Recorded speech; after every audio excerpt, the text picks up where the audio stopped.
Halo. Nyinyi ni watu wa Vodacom? Kuna hela imeingia bahati mbaya kwangu.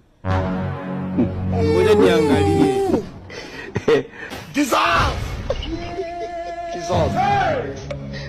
Halo. Mbona hela hamna? Mimi sijaona hela. Mnanifungia laini. Jamani, msinifungie. Hii laini ina namba ya mshangazi na ndo ninayemtegemea. Tafadhali naomba msifungie laini yangu. Laini yangu hii namba naitegemea sana.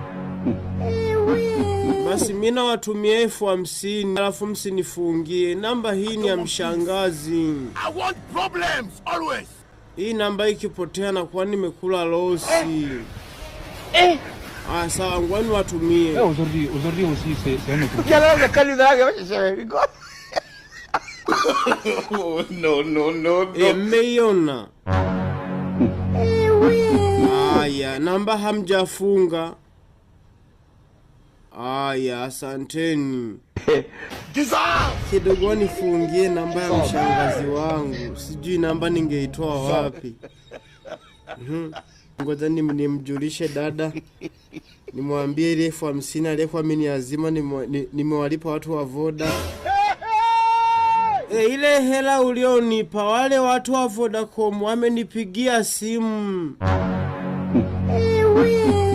Wamesema eti kuna hela iliingia kwangu kimakosa.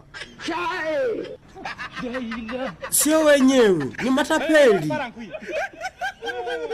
Yebagamwe jamani, baranyi vya mahera yanje.